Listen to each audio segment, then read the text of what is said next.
आज हम लोग पढ़ेंगे ताप का प्रभाव, यानी कि आयनन पर प्रभाव डालने वाले कारक में आयनन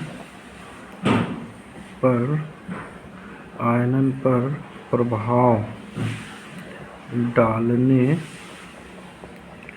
वाले कारक का हम तीसरा वीडियो हम लोग यहाँ पर देख रहे हैं ताप का प्रभाव के बारे में। अब ध्यान देना है, यहाँ पर हम लोग ताप के प्रभाव में जब लासातेलिय नियम को पढ़ रहे थे तो उसमें लासातेलिय नियम को पढ़ रहे थे कि यानी कि उसमें जब कोई अपक्रिया, यहाँ पर ध्यान देंगे, जब कोई अपक्रिया यहाँ पर जैसे A+B में यहाँ पर टूटता है तो यहाँ पर मान लेते हैं जब कोई ऊष्मा यहाँ से निकलता है, यानी कि अपक्रिया यदि ऊष्माक्षेपी है तो अगर ताप में वृद्धि करते हैं तो यहाँ पे अपक्रिया किधर जाता है, पश्चिम दिशा में जाता है। यदि अपक्रिया यहाँ पे ऊष्मा शोषी अगर से रहता है, यदि यहाँ पे ऊष्मा शोषी अपक्रिया है तब यहाँ पे अपक्रिया अगर से इसमें ताप बढ़ाते हैं तब अपक्रिया किधर आता है, पश्चिम दिशा में आता है। तो आज उसी को देखेंगे, आयनन पर प्रभाव डालने वाले कारक में ताप का क्या रोल होता है, ताप का क्या प्रभाव होता है। तो यहाँ पर देखेंगे ताप वृद्धि करने पर आयतन की मात्रा को क्या कर देता है, बढ़ा देता है। जैसे अगर से हम ताप बढ़ाते हैं तो उसकी आयतन भी क्या होती है, आयतन बढ़ जाता है। यहाँ पर आयतन बढ़ जाता है, यहाँ पर अगर से हम ताप को बढ़ाते हैं तो आयतन भी हमारा क्या होता है, बढ़ जाता है। तो आयतन की क्रिया में आयनों को पृथक करने के लिए बाहर से ऊष्मा देने की आवश्यकता होती है, अतः हम कह सकते हैं कि आयनन एक ऊष्मा शोषी अपक्रिया है।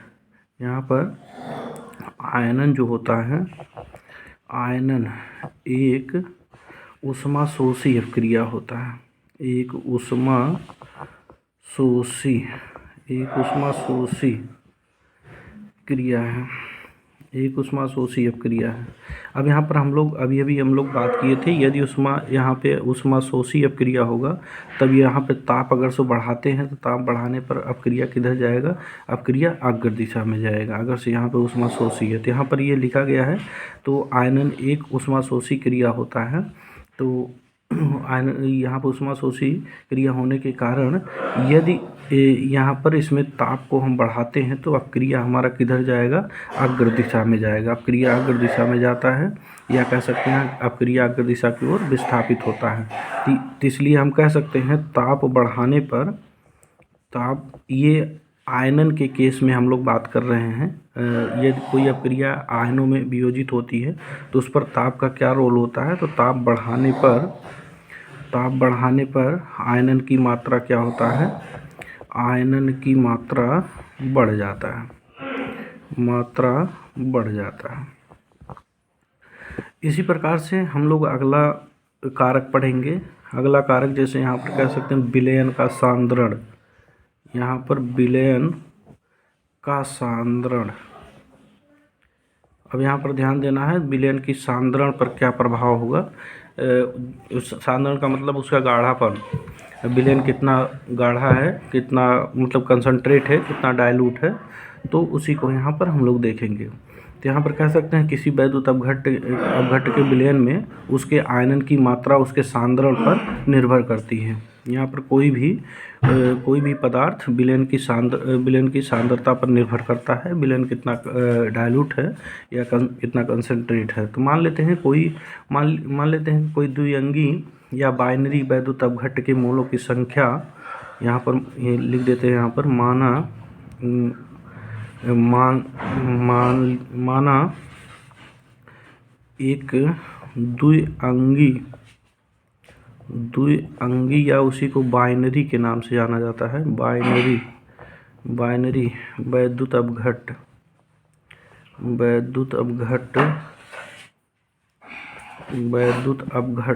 के मोलों की संख्या कितना मान लेते हैं, 1 मान लेते हैं, तथा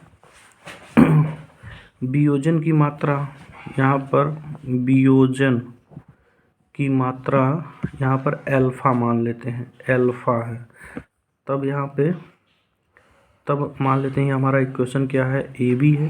AB जो है यहाँ पे वियोजित होता है A प्लस और B माइनस में, ये वियोजित होता है। तो यहाँ पर यहाँ ध्यान देंगे, यहाँ पे प्रारंभ में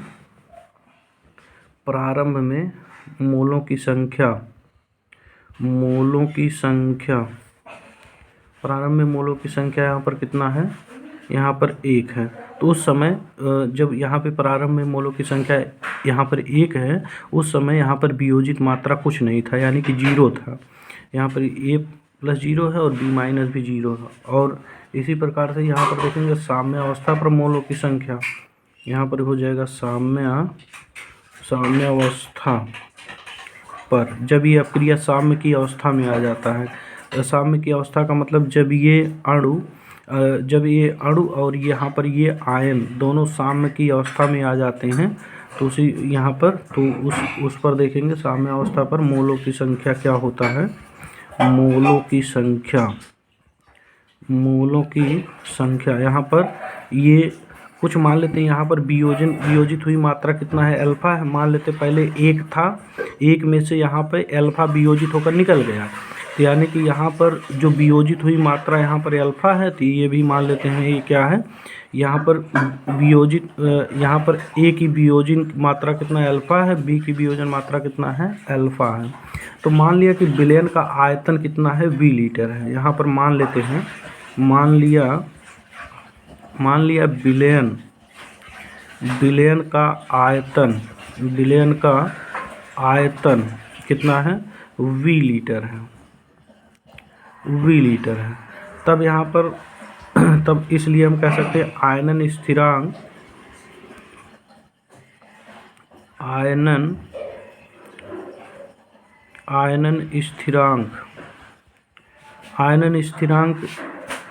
स्थिरांक को हम किससे प्रदर्शित करते हैं, K से। यानी कि K बराबर यहाँ पर क्या हो जाएगा, active mass of A plus और इनटू हो जाएगा क्या, active mass of B minus हो जाएगा, और अपान यहाँ पर हो जाएगा एक्टिव मास ऑफ AB हो जाएगा। अब यहाँ पर ध्यान देना है, A का मान यहाँ पर आया है कितना है, यहाँ पे अल्फ़ा है और B का कितना है, अल्फ़ा है, और इसका आयतन कितना मान लिया गया है, V है। तो यहाँ पर ये क्या हो जाएगा, अल्फ़ा अपान V, या इनटू क्या हो जाएगा, अल्फ़ा अपान V। मतलब ए बराबर अल्फ़ा है और बी बराबर क्या है, अल्फ़ा है, यानी वियोजित हुई मात्रा, यानी यहाँ पर मोलों की संख्या कितना है, अल्फ़ा है, बी का अल्फ़ा है। तो इसलिए ये जो वी लीटर आयतन है, तो यानी कि अल्फ़ा अपान बी हो जाएगा। अपान क्या हो जाएगा, यहाँ पे 1 माइनस अल्फ़ा इंटू क्या हो जाएगा, यहाँ पर वी हो जाएगा। तो यहाँ पर कह सकते हैं कि ये इस इक्वेशन को देखने से हमको क्या पता चल रहा है, इस इक्वेशन को हमको देखने से ये पता चल रहा है। तो एक तो यहाँ पर इसको हम काट सकते हैं, तो ये एक v से एक v यहाँ पर कैंसिल हो जाएगा। तो यहाँ पर एक हम नई लाइन से लिख दे रहे हैं, तो यानी k बराबर यहाँ पर क्या हो जाएगा, यहाँ पर हो जाएगा, ये देखिए अल्फ़ा यहाँ पर मल्टीप्लाई हो जाएगा, तो अल्फ़ा स्क्वायर हो जाएगा, अपान यहाँ पर क्या हो जाएगा, यहाँ पर 1 माइनस अल्फ़ा और इंटू क्या हो जाएगा, यहाँ पर v हो जाएगा। इस इक्वेशन में देखने से हमको ये क्या पता चल रहा है, यदि यहाँ पर v का मान जितना ज़्यादा बढ़ाया जाए, v का मतलब v हमारा क्या है, v हमारा आयतन है, आयतन की मात्रा जितनी यहाँ पर बढ़ेगी, जितना या अधिक होगा, उतना ही अल्फ़ा का मान यहाँ पर क्या होगा, उतना अल्फ़ा का मान यहाँ पर बढ़ेगा। तो यहाँ पर कह सकते हैं इसका अगर से इसका मान अधिकतम कर दिया जाए, या जैसे जैसे विलयन की मात्रा बढ़ाते जाते हैं, यहाँ पर कह सकते हैं कि अगर से v यहाँ पर क्या कर दिया जाए, ये इनफाइनाइट के लगभग कर दिया जाए, इनफाइनाइट के लगभग कर दिया जाए, तो अल्फ़ा का मान भी क्या हो जाएगा, अल्फ़ा का मान भी लगभग इनफाइनाइट के बराबर, इसको लगभग पढ़ते हैं, लगभग इनफाइनाइट लगभग 1 होगा, यहाँ पर कह सकते हैं लगभग 1 होगा। तो इसलिए हम कह सकते हैं इसमें क्या निष्कर्ष निकलता है कि तन विलयनों में आयतन की मात्रा अधिक तथा सांद्र विलयनों में आयतन की मात्रा कम होती है। इन लाइन हम लोग नोट कर लेंगे यहाँ पर उसी को। जैसे यहाँ पर पॉइंट नंबर 1, इससे क्या निष्कर्ष निकलता है, तन विलयनों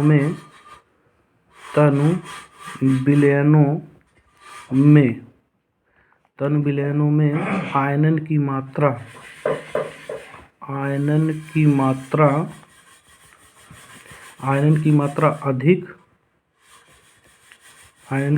अधिक तथा सांद्र विलयनों में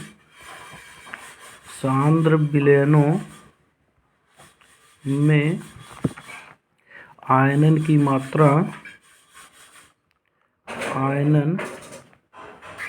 मात्रा कम होती है। इसको एक लाइन में समझते हैं कि जितना ज़्यादा यहाँ पर जितना ज़्यादा यहाँ पर विलयन की सांद्रता जितना कम होगा, जितना वहाँ पर कम होगी उसमें जो है आयनन की मात्रा उतना ज़्यादा होगा, और जितना विलयन गाढ़ापन होगा उतना ही उसमें वियोजन की मात्रा कम होगी। और दूसरा निष्कर्ष हमारा ये निकलता है कि अत्यधिक तनुता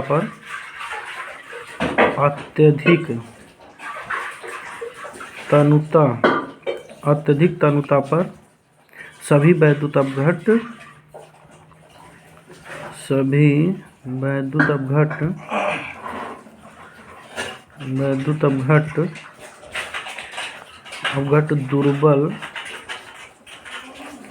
दुर्बल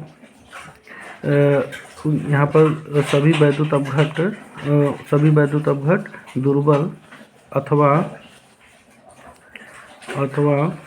यहाँ पर कह सकते हैं कि यहाँ पर अथवा प्रबल, यहाँ पर दुर्बल अथवा यहाँ पर प्रबल अपने आयनों में पूर्ण रूप से वियोजित हो जाते हैं।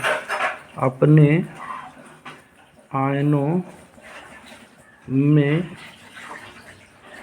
पूर्ण रूप से वियोजित हो जाते हैं। तो इस तरीके से यहाँ पर कह सकते हैं जितना ज़्यादा विलयन का गाढ़ापन जितना कम होगा, उसमें चाहे दुर्बल विद्युत अपघट्ट हो चाहे प्रबल विद्युत अपघट्ट हो, वो पूर्ण रूप से अपने आयनों में क्या होते हैं, वियोजित होते हैं। तो आज के लिए बस इतना ही। अगले वाले वीडियो में हम लोग क्या पढ़ेंगे, सम आयन का प्रभाव। यहाँ पर सम आयन का प्रभाव, यहाँ पर अगले वाले वीडियो में इसको हम लोग देखेंगे, सम आयन का प्रभाव। आज के लिए बस इतना ही। धन्यवाद।